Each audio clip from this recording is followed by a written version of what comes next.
And sir ఇంకొకటి అంటే elections ముందు వాలంటీర్ల విషయంలో కూడా ఆలోచిస్తాము అని పవన్ కళ్యాణ్ గారు కావచ్చు, చంద్రబాబు నాయుడు గారు కావచ్చు కొంతమంది మాట్లాడారు. అంటే రాజీనామాలు కూడా 9,000 మందికి పైగా చేసేసారు, 90,000 మందికి పైగా.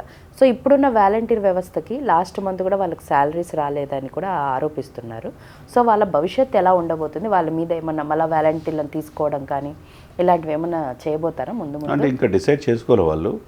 వాలంటీర్లు ఉంటేనే ప్రభుత్వ పథకాలు వెళ్తాయి అని అన్నారు కదా, వాలంటీర్లు లేకుండా మేము ఎలా చేసాం చూడండి అని ఆల్రెడీ పవన్ కళ్యాణ్ గారు చంద్రబాబు గారు అన్నారంటే అది ఆలోచనలో పడ్డట్టే. వాలంటీర్ మాటన వాళ్ళ పార్టీ ఏజెంట్లుగా పనిచేశారు తప్పితే కార్యకర్తలే చేశారు తప్పితే అర్థమవుతుంది. వాళ్ళకి జీతాలు ఇచ్చింది పార్టీ కార్యకర్తలు ఆఫీసులో పెట్టుకుని కూడా ఇచ్చారు. ఇది అవసరమా, లేకపోతే వీళ్ళకి నైపుణ్యానికి తగ్గట్టు వీళ్ళు ఏదైనా పరిశ్రమలు నెలకొల్పాలా, లేకపోతే వీళ్ళు ఈ డిజిగ్నేషన్ మార్చి ఏ విధంగా ప్రభుత్వంలో భాగస్వామ్యం చేయాలనే దాని మీద ఒక నిపుణులైన కమిటీ రీసెర్చ్ చేస్తుంది. దాన్ని బట్టి పవన్ కళ్యాణ్ గారు చంద్రబాబు నాయుడు గారు అసలు వీళ్ళు అవసరం ఏంటనేది నిర్ణయం తీసుకుంటారు. కాబట్టి వాళ్ళు తీసుకునేదాకా మనం వెయిట్ చేయాల్సిందే. ఓకే, దీని గురించి అయితే ఇంకా క్లారిటీ అనేది లేదు. సో ముందు జరగబోయే అసెంబ్లీకి కావచ్చు, వీటికి కావచ్చు, జగన్ గారు ప్రతిపక్ష హోదాలో వచ్చే అవకాశం ఉంటుందా? ఎందుకంటే అంత 11 సీట్లతో వాళ్ళకి ప్రతిపక్ష హోదా కూడా లేదు. ఆయన రిక్వెస్టింగ్ లెటర్ కూడా పెట్టుకున్నారు. సో ఆ లెటర్ని యాక్సెప్ట్ చేసి ఆయనకి ఏమైనా ప్రతిపక్ష హోదా ఇచ్చే ఛాన్సెస్ ఉందా, లేకపోతే ఊరికే వచ్చి కూర్చొని వెళ్ళడం వరకే ఉంటుందా వాళ్ళకి? ప్రధాన ప్రతిపక్ష హోదా ఇవ్వరు. ఆ లెటర్ రాయటం చాలా బ్లండర్ మిస్టేక్. ఇప్పుడు 18% మీకు ఓట్లు వస్తే మీకు ఇస్తారు. మీకు ఎంత వచ్చింది మీ పాయింట్ ఆఫ్ వ్యూలో? 11 మంది ఎమ్మెల్యేలే. పర్సంటేజ్ ఆఫ్ రాలా 150 నుంచి చివరికి 11 పడిపోయారు. అంటే 18 సీట్లు కూడా లేకపోతే ప్రధాన ప్రతిపక్ష హోదా ఉండదు. చివరికి ప్రధాన ప్రతిపక్ష హోదా కూడా పవన్ కళ్యాణ్ గారు తీసుకున్నాడు. వాళ్ళు కలిసి ఉన్నారు కాబట్టి ఇదే కదా. ఇప్పుడు మీకు ఎవరు ఇచ్చే అవకాశం లేదు. ఇస్తారా లేదని బెదిరింపు ధోరణులతో స్పీకర్ గారికి రాసిన లెటర్ కూడా అది కరెక్ట్ కాదు. చాలామంది విఘ్నులే చెప్తున్నారు. వాడు బెదిరిస్తే బెదిరిపోయే అందరూ నవ్వుకుంటున్నారు సార్. ఏదైనా కానీ ఆయనకి ఎవరు తలాలు ఇస్తున్నారో ఏమో తెలియదు. కానీ ఇప్పుడు కూడా ఆయన పిన్నెల్లిని అరెస్ట్ చేస్తే నెల్లూరు జైలుకి వెళ్ళి మంచోడిని అరెస్ట్ చేశారన్నాడు. చాలా మంచోడిని అరెస్ట్ చేశారు. ఆయన మంచోడు ఏంటండి? ప్రజలు వదిలిపెట్టరు అన్నారు. ఆయన మంచోడండి. ప్రజలకు తెలియదా, సమాజానికి తెలియదా? ఏదో ఆవేశంతో ఈవీఎంలు పాల్గొంటాడంట. అంటే ఎలక్షన్ కమిషన్ అనేది 324 ఆర్టికల్ ప్రకారం ఉంటుంది. ఇండిపెండెంట్ పార్టీ ప్రభుత్వ ఆస్తులు ధ్వంసం చేస్తే 8 కఠిన శిక్షలు ఇచ్చారు. ఎమ్మెల్యేని కొద్దిగా ఓరటి ఇచ్చి తాత్కాలిక బెయిల్ ఇచ్చారు. చివరికి సిఐ మీద దాడి చేస్తే ఆయన 307 హత్యాయత్నం కేసులో నెల్లూరు జైలుకి వెళ్ళాడు. ఆయన సచ్చీలుడా 20 సంవత్సరాలు ఎంత అరాచకాలు చేశాడు పల్నాడులో. ఫ్యాక్షన్ 14 కేసులు ఉన్నాయి ఆయన మీద. ఆయన చాలా మంచోడు అంటే, ఎందుకంటే ఈయన కూడా 32 కేసులు ఉన్నాయి కాబట్టి మరి సపోర్ట్ చేసుకోవాలి కాబట్టి నాయకుడికి ఆయన ఇరికిచ్చినట్టుగా ఉంది సార్ ఆయన ఇరికిచ్చినట్టు. రెండోది ప్రజలు ఎందుకు ఓట్లు వెళ్ళో తెలియదని ప్రజల మీద అంటుంటే, ఈవీఎంలు ఏదో జరిగిందని ఈవీఎంల మీద అంటుంటే ట్యాంపరింగ్ చేశారు. అసలు మీరు ఓడిపోయారని కేతిరెడ్డిలు అంటే ఏమన్నాడు? కాపులంతా ఒకటయ్యారు, కాపులు కమ్మవారు కలిశారు. పవన్ కళ్యాణ్ తిట్టడం వాళ్ళు సహించలేపారు. Pawan Kalyan is the key role. అందుకే ఈ కూటమి గెలిచిందంటే కేతిరెడ్డి చెప్పింది నీకు కనపడతలేదా? జక్కంపూడి రాజా చెప్పింది కనపడలేదా? మీ ఎమ్మెల్యేలు మిమ్మల్ని వ్యతిరేకంగా మాట్లాడుతుంటే మీరు ఏం చేస్తున్నట్టు?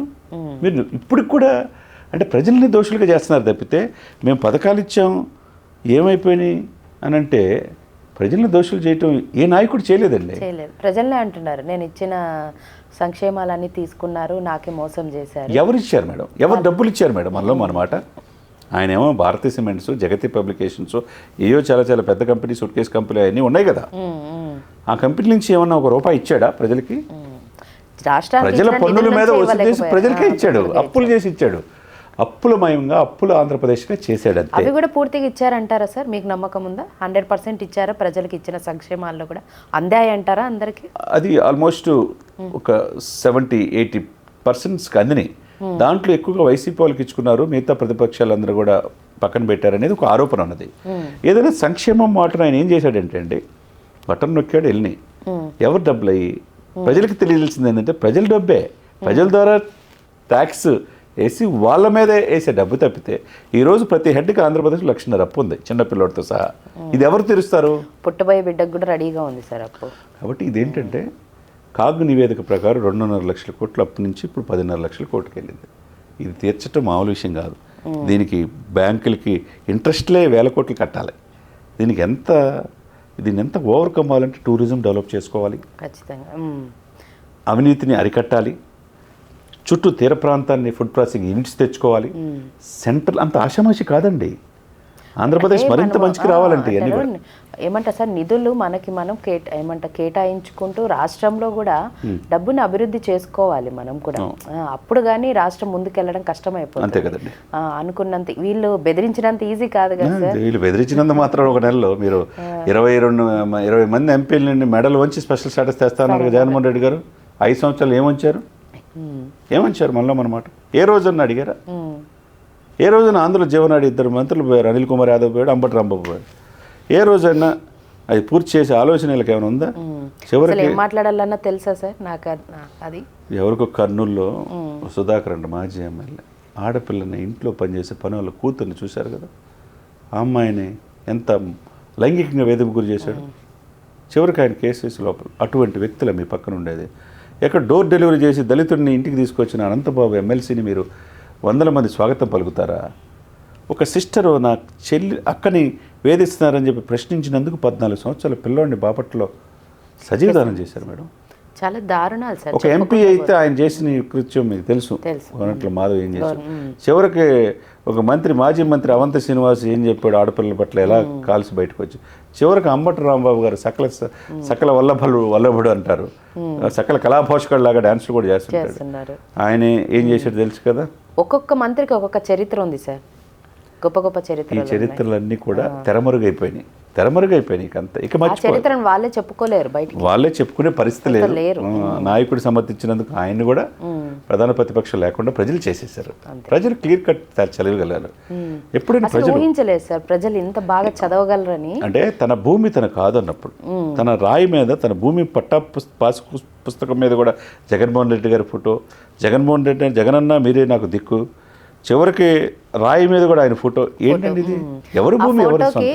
రోజా గారు కౌంట్ చూసారా సార్ ఎలా మాట్లాడారు?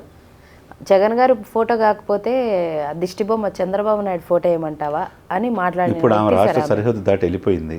నగిరి దారుణంగా ఓడిపోయి ఇప్పుడు లోపలికి వస్తే జనం తిరగబడతారని భయంతో చెన్నై పారిపోయి ఉంటుంది అక్కడ. ఆమె ఏం మాట్లాడుతుందండి? ఆమె మాట్లాడితే ఎవరు పట్టించుకుంటారు? ఇక్కడ ఇదంతా అవుట్డేటెడ్ అండి. ఓల్డ్ ఎక్స్ బ్యాచ్ అంటారు, మీకు తెలుసు కదా. అందరూ అట్లా అయిపోయారు అంతే. పవన్తో పెట్టుకున్న వాళ్ళు తెరమరుగైపోయారు అంతే. Exactly sir.